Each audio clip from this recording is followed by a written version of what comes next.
जय भोलेनाथ, जय श्री महाकाल। गुरुजी की आंखें बंद थीं, ध्यान शिव में लीन था और जैसे ही हवा रुकी, चंदन की खुशबू से वातावरण भर गया।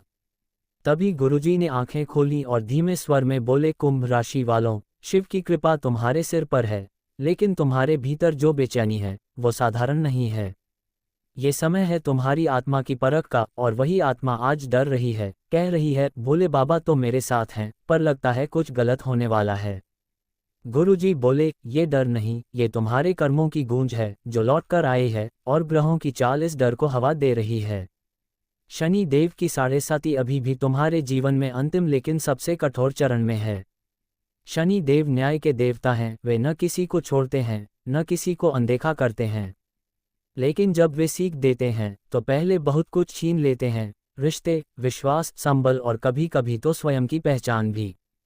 कुंभ राशि वालों, इस समय राहु भी तुम्हारी कुंडली के विचार पक्ष में सक्रिय है, जिससे मन में भ्रम, द्वंद्व और रहस्यमय आशंकाएं गहराई से घर कर रही हैं।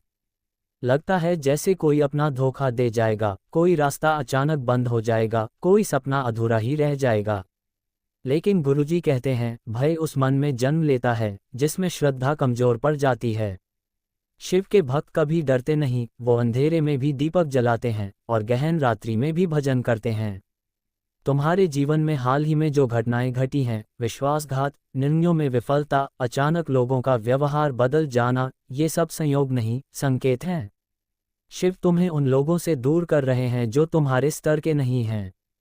जिनसे तुमने उम्मीदें रखी थीं, वो अब तुम्हारे जीवन से निकल रहे हैं, ताकि तुम्हारे जीवन में वे आ सके जो तुम्हारे धर्म और ध्यान के पथ पर साथ चलने योग्य हों। गुरुजी ने स्पष्ट किया, कुंभ राशि वालों, इस समय तुम्हें मौन की साधना करनी चाहिए। जितना कम बोलोगे, उतना ब्रह्मांड तुम्हारे लिए बोलेगा।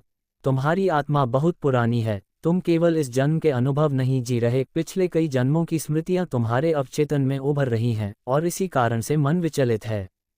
इस समय किन संकेतों को पहचानना चाहिए? अगर सपनों में मंदिर, शिवलिंग, नाग या गंगा नदी दिखे तो समझो कोई बड़ा परिवर्तन आने वाला है।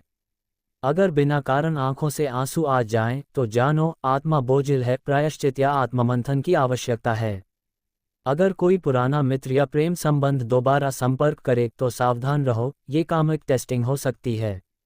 गुरुजी ने कहा, जो चीजें छूट रही हैं जाने दो। शिव तब तक कुछ नहीं देते जब तक वे तुम्हें खाली नहीं कर लेते।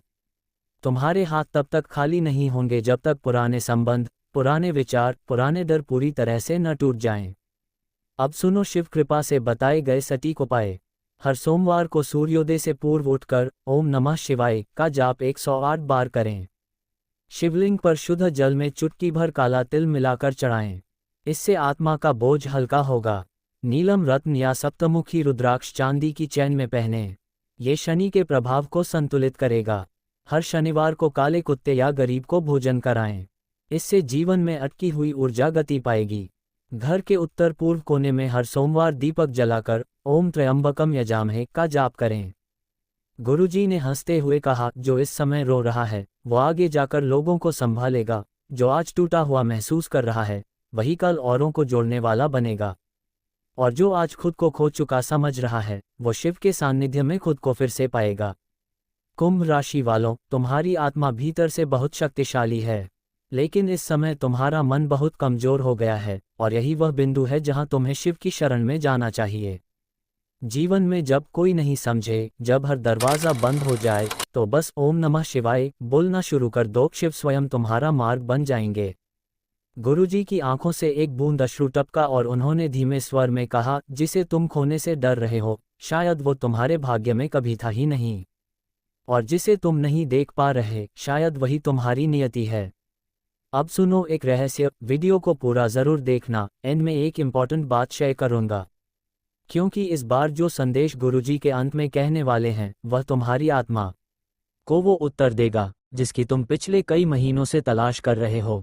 और अंत में गुरुजी ने हाथ जोड़कर कहा, तू शिव का है, इसलिए तुझे दुनिया छोड़ती है, क्योंकि शिव भक्तों की पहचान ही यही होती है, वे अकेले चलना सीखते हैं ताकि बाद में पूरी दुनिया उनका अनुसरण करे। डर मत, क्योंकि शिव जब साथ होते हैं तो मृत्यु भी सिर झुकाकर निकल जाती है, और संकट तो उनके चरणों में सेवा करने आता है। अगर तुम्हें लगा कि ये वाणी तुम्हारे हृदय से बोल रही है तो चैनल को जरूर सब्सक्राइब करो, क्योंकि अगली बार जब गुरुजी फिर बोले तो सबसे पहले तुम्हें सुनाई दे। जय शिव शंकर, जय महाकाल।